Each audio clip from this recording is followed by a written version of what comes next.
Hi, this is Cindy Ingram, and I'm here to explain this African sculpture lesson. I'm just going to do a really quick overview of it. I am not going to be talking about the art history too much because I have a webinar coming up in May, which will talk about African sculpture, and we will go over this stuff at that point, and you'll learn it as a student. I also have written blog posts about several of the artworks that we will be discussing today, and so those links are in here as well. So for extra information, you can visit those links. But I wanted to describe the project because it's a little bit conceptual, and I didn't want you to get confused when you were looking at this lesson, trying to kind of make sense of it. So basically, it's an African sculpture lesson, and I know that Africa is a big place, and you should reiterate to your students that Africa is a big place. It's not just one country, and that all of the artwork that we're looking at is from different groups of people in different places, and it's all just in the continent of Africa. So the first one we're looking at is the Nkisi and Kandi power figures, and you can read about those if you go to this link here or creatorforkids.com/Congo Nkisi and Kandi lesson. And basically what you're doing on the first day is they're going to write about it, you're going to talk about it, they're going to put themselves into the pose of the figure to talk about it even more, and then you're going to teach about it. So you can learn all of that information here at this link. Now, a lot of the discussion flows really naturally with this. The kids have a lot to say about this, but if you're finding yourself a little bit struggling for information, here's some discussion questions that you can use to prompt the discussion even further. Now, for the project for this lesson, for this unit, I am taking little bits from each type of sculpture to form one project at the end. And so with this one, what the students are going to do is talk about what fuels them, what makes them who they are, what brings them life, what brings them spirit. Because in these Nkisi and Kandi power figures, they would put medicines and herbs and stuff into the hull of the stomach, which would then symbolize bringing that spirit into the sculpture. So the students are going to figure out what brings them life. And so there's a little worksheet there, a brainstorming worksheet they can fill out. But in the end, what they're going to do is fold a paper into sixth, I can't say that word with a plural, and draw 6 things that fuel them, that bring them life, make them want to be a better person, make them want to get up every day, make them, this sort of gives them life. So what they're going to do is in each of those boxes, draw a picture of one thing that sort of fuels them. And so, you can see each one has the lesson plan and what you should do in what order. And then, of course, the content has information. So I like this one. I've written about this artwork as well. So again, I'm not going into too much of the art history. So with Nkisi and Kandi spirit, power hunting spirits, you're talking about what brings you life, what fuels you. Now, the next one is the Benin sculpture plaques. And I like to talk with students about, how we know what happened in the past and who tells what stories. And so, unfortunately, in Africa, most of their stories and their history was passed orally. And a lot of their history got lost because of the Europeans and the Americans coming and basically, colonizing and burning down cities and stealing Africans for slave trade.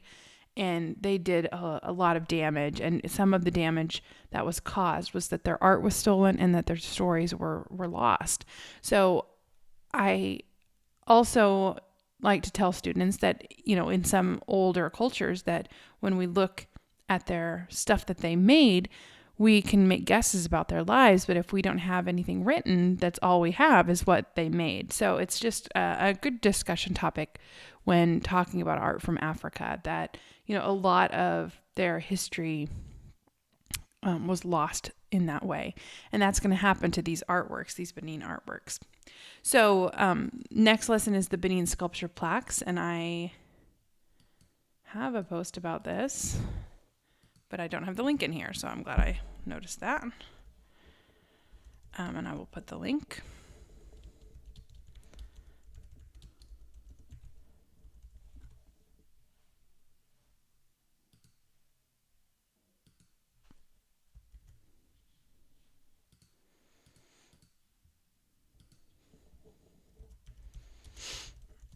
Excuse the pause.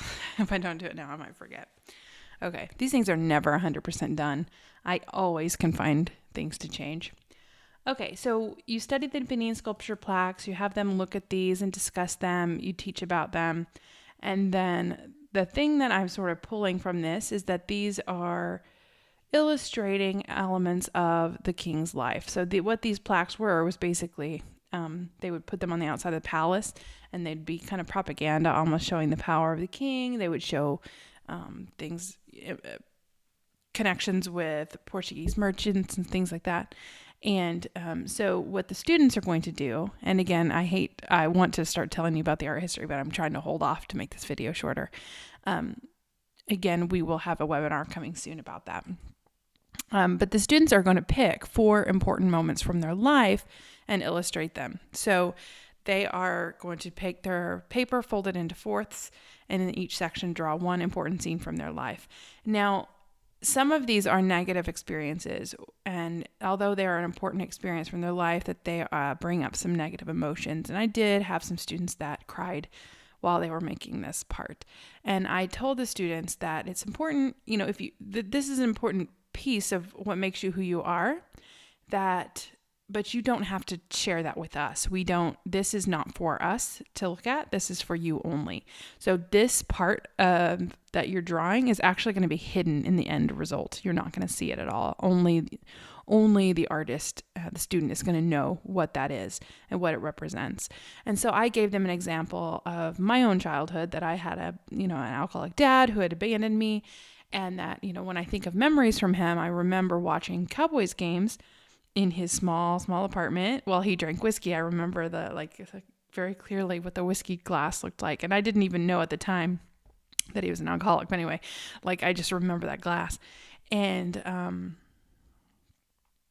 so my drawing might be a picture of 2 kids and a man watching Cowboys games. And you might think, oh, that's a happy memory. You're watching sports with your dad. But to me, that represents my dad and the bad things about it. So you can draw this in a way that is kind of cryptic to everybody else, but it's meaningful to you. And but to choose 4 moments that really sort of make you who you are, and they can be happy, sad, they can be any type of life scene. Drawn and colored with colored pencils, and they don't have to be perfect drawings. These are going to be hidden. So it took a day and a half, 2 days for the students to work on this. And then in the end, so we go through Benin sculpture plaques, and then we study African masks. This is a group project basically. And I basically took masks from all over Africa and didn't give them a lot of information. And so I am very aware that this is not a very thorough mask lesson, that we're not studying one culture in depth. We're not really talking about the meaning too closely. But I didn't want, at this point, we've already talked about so much art, and the kids are itching to make the art, and I didn't want to make it too long. So basically what we're doing here is the students are looking and finding some visual characteristics in groups. You print these papers, they make a list of basic characteristics of African masks, and then you make a list as a class of some of the things that you noticed. And I'm actually going to add in a slide right here that has those characteristics. So, they're just noticing that they have pattern, that they have that they are connected to animals often, that they have symmetry, that they are abstract and not realistic. We talked about what these could possibly be used for, why they might have been used, that sort of thing. I even showed some videos of African masks in use, usually in some sort of dance or ceremony. So again, fully aware that I should pick one culture and talk about those specific masks, what they use them for. But instead, I just decided to give them a bit of an overview of lots of different types of masks without going too far in depth on each one, because at this point, let's make some art, Okay, so what they're going to do, and now this is not what I did. I had them put the drawings that they had done, the what fuels you and the life stories, into boxes, and then we wrapped those in brown paper and we painted them. And that was sort of their spirit, their life. It was kind of like a time capsule in a way. And it turned out well, but it didn't turn out as well as I wanted it to. So what I decided what I would do next time, if I had the time or if I had the actual space to do this, I have a classroom that doesn't really have the space for 3D stuff that well, but is to do a paper mache figure. So have students bring in a bottle, and then they roll up those drawings, the what fuels you drawing and the life scenes drawing, roll them up and put them into the bottle, and then create a figure using newspaper, masking tape, and then paper mache process, and then painting it at the end. So inside of that figure is what represents them. And so it's sort of this sculpture that represents not only who they are on the inside, but also who they were in the past and stuff like that. So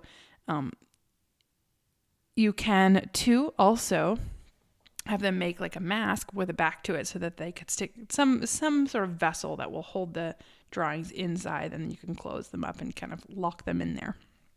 So that is basically the project. It's a little bit conceptual. And again, like the way I did it with the boxes, I think it was a success, but I think it could have been better. And I think adding this paper mache component of making the figure would be really cool. So I put a link here where they made bottle dolls, and it is basically what you could do is, have them make a little head out of newspaper, put it onto the doll, and then make little